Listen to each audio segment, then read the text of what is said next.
माझ्या प्रियानो, येशू ख्रिस्ताच्या नावाने तुम्हा सर्वांना माझ्या प्रेमपूर्वक शुभेच्छा. कसे आहात? सगळं ठीक आहे ना? आनंदात आहात का? येशूमध्ये आपण नेहमी आनंदी असायला पाहिजे. दुःख, चिंता, त्रास या गोष्टी जगातल्या जीवनात येतात, पण त्यावर मात करायला हवे. म्हणूनच प्रभू आपल्याशी वचनाद्वारे बोलतो, आपल्याला प्रार्थना करायला लावतो, आपल्याला धीर देतो. अशा प्रकारे जगणे ख्रिस्ती जीवनातले खरे आनंददायक जीवन आहे. ठिकाण बघा किती छान आहे. हे मोठे झाड बघा. हे सगळे बाग आहे. ही आपली जीसस रिडीम्स संस्थेची आहे. ही येशूची आहे. आपल्या सेवेसाठी प्रभूने आपल्याला अशा अनेक बागा दिल्या आहे. या नैसर्गिक वातावरणात मी या बागेत येऊन खूप दिवस प्रार्थना केली आहे. चालत चालत प्रार्थना करतो, गुडघे टेकून प्रार्थना करतो. संध्याकाळी मी येतो, एक चटई अंथरून झाडाखाली बसतो, वचनावर ध्यान करून प्रार्थना करतो. अशा प्रकारचे हे एक सुंदर ठिकाण आहे. हे नैसर्गिक वातावरण. जाऊन प्रार्थना करणे मनाला खूप शांतता देते. येशू ख्रिस्त पाहिलेत का? डोंगरावर चढून प्रार्थना केली, असेच गथसेमनीच्या बागेत जाऊन प्रार्थना केली आपण पाहतो. तुमच्याकडे अशी संधी असेल तर घराबाहेर पडा. मुलींना कदाचित जाता येणार नाही, पण मुले तरी जाऊ शकतात ना. तिथे जाऊन प्रार्थना करून बघा, नक्कीच तुम्हाला फरक जाणवेल. ठीक आहे, सगळ्यात महत्त्वाची गोष्ट माहीत आहे का? उद्या आपला बेदारी महोत्सव सुरू होतोय. बेदारी महोत्सवाचे तुम्ही जाहिरातीत पाहिले असाल. त्या बेदारी महोत्सवात तुम्हाला जीवनात ज्या गोष्टीत अडचणी आहे त्या गोष्टीत चमत्कार घडवण्यासाठी एक मोठा महोत्सव आहे. शांती महोत्सव, आरोग्य देणारा महोत्सव, मुक्तीचा महोत्सव, आशीर्वाद महोत्सव, मुलांसाठीचा महोत्सव, युवकांसाठीचा महोत्सव, हे सगळे पाहिले असाल. तुम्ही या महोत्सवात सहभागी व्हा आणि आशीर्वादित व्हा. प्रत्येक महोत्सवात येशू चमत्कार करणार आहे असे वचन दिले आहे. आम्ही खूप उत्साहाने प्रार्थना करून तुमच्यासाठी तयारी करत आहोत. आम्ही उपवास करून अनेक दिवसांपासून प्रार्थना करत आहोत. तुम्हीही या आणि आशीर्वाद घ्या. एक दिवस किंवा 2 दिवस थांबून सुद्धा तुम्ही त्या महोत्सवात सहभागी होऊन मग जाऊ शकता. सगळे दिवस राहणे आवश्यक नाही. त्या ठराविक वेळेला येऊन तुम्ही सहभागी होऊन आशीर्वाद घेऊन जाऊ शकता.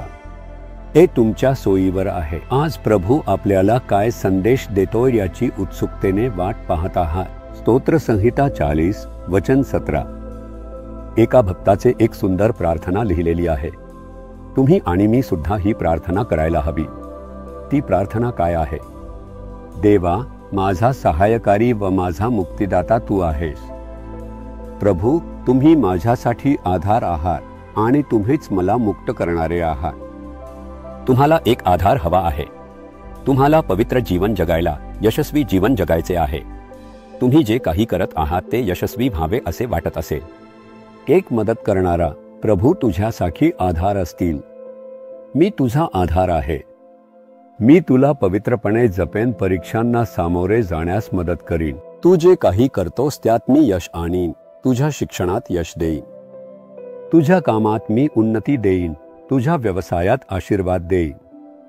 तुझ्या कुटुंबात मी शांतता देईन. मी असलेल्याला आधार आहे असे प्रभू म्हणतात. मी असेच म्हटले, प्रभू, माझ्याद्वारे हे सेवाकार्य शक्य नाही. पूर्ण करणे शक्य नाही जर तुम्ही माझ्या सोबत राहून केलेत तर. त्यांनी सुंदरपणे सांगितले, मी आहे, तुझ्या सोबत आहे, तू कर.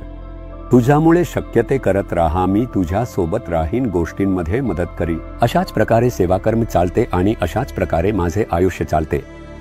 तेवढेच नाही, तुम्ही मला मुक्त करणारा आहात. कधी कधी आपल्याला काही गोष्टींपासून मुक्ततेची गरज असते. भीती येते आणि त्याच क्षणी सैतान येतो, विरोधक येतो आणि एखाद्या पापाच्या माध्यमातून आपल्याला गुलाम बनवायचा प्रयत्न करतो. तो भीती आणतो, थकवा आणतो, समस्या निर्माण करतो, संपूर्णपणे सापळे तयार करतो. जणू काही आपण परत येऊच शकणार नाही असे वाटायला लावतो. पण प्रभू म्हणतो, मी आहे, मी तुला मुक्ती देईन, घाबरू नकोस. मी ज्या सेवेमार्गातून आलो त्यात कितीतरी परीक्षा आणि संकटे आली.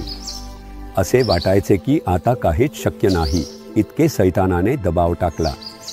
पण प्रभूने मला मुक्ती दिली. म्हणूनच मी आनंदी आहे असे प्रार्थना करा. प्रभू, तुम्ही माझ्या सोबत आहात. तुम्ही मला मुक्त करणारा आहात. तुम्ही मला ह्या अडचणीतून, ह्या संकटातून, ह्या क्लेशातून मुक्त कराल. तुम्ही म्हणून बघा, तू मला मुक्त करणारा देव आहेस. आज एक चमत्कार घडेल. तुम्ही ज्याचे भय बाळगत आहात ती परिस्थिती आज बदलून जाईल. एक मुक्ती घडून येईल. येशू तुमच्यासाठी कार्य करणार आहे. तुम्ही केव्हा हाक मारता तेच ते पाहत आहे. तुम्ही हाक मारली पाहिजे. पेत्र समुद्रात बुडत असताना प्रभू वाचवा असे ओरडला होता. ताबडतोब त्याने हात पुढे केला आणि त्याला उचलले. त्याला सगळे माहीत आहे की कदाचित बुडून गेलो असतो. तुम्ही हाक मारली पाहिजे. तुम्ही बोलले पाहिजे. तोड उघडून म्हणा, प्रभू, तुम्ही माझ्या सोबत आहात. तुम्ही मला मुक्त करणारे आहात. मी विश्वास ठेवतो असे म्हणा आणि तुम्ही चमत्कार घडताना पाहाल. तुम्ही म्हणता का आताच प्रभूकडे पहा आणि एक क्षण डोळे बंद करा. प्रभू, तुम्ही माझ्या सोबत आहात. तुम्ही मला मुक्त करणारे आहात. या बंधनातून आज तुम्ही मला मुक्तता द्याल. मी खरोखर ते विश्वास करतो येशूच्या नावाने. आमेन, आमेन.